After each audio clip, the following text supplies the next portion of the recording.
Zee 24 तास एक पाऊल पुढे। सोलापूर कर्नाटक सीमेवर मंद्रुप गावाजवळच्या जंगलात 9 अल्पवयीन मुलींच्या तस्करीचा डाव पोलिसांनी हाणून पाडलाय।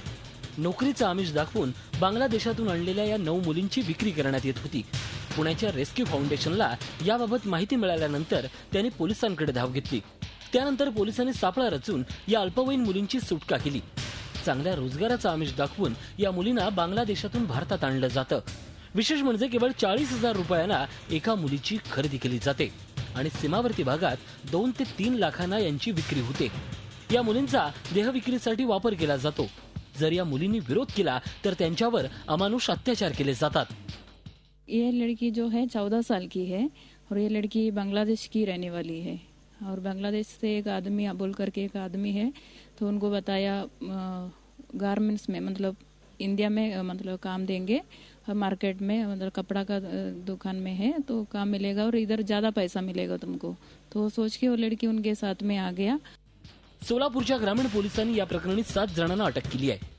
संबंधित धाब्यावरती आपण रेड टाकली आणि या धाब्यावरून आपण 8 मुली ताब्यात घेतलेल्या आहेत। त्यासोबतच धावा मालक संतोष जनार्दन बनसोडे व इतर 6 जण असे 7 आरोपी आपण ताब्यात घेतलेले आहेत।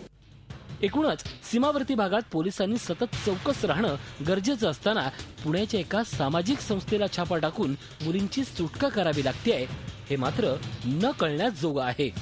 या अल्पवयीन मुलींना विविध आमिष दाखवून भारतामध्ये आणलं जातं। भारताच्या विविध भागात यांची विक्री होते। या मुलींकडून देह विक्रीचा व्यवसाय करून घेतला जातो। ज्या मुली देह विक्रीला सहकार्य करत नाहीत त्यांचा अमानुष छळ केला जातो। जरी या मुली बांगलादेशात जन्मल्या असल्या तरी त्यांचा शेवट भारतामध्ये वाईट होता। केवळ एका सामाजिक संघटनेमुळे या मुली वाचल्यात। व्हिडिओ जर्नलिस्ट दिनेश शिंदेसह संजय पवार, सोलापूर। सोलापुरातली ही बातमी आहे, गंभीर बाब आहे। एका जंगलात मुलींची विक्री करताना पोलिसांनी 9 अल्पवयीन मुलींची सुटका केलेली आहे।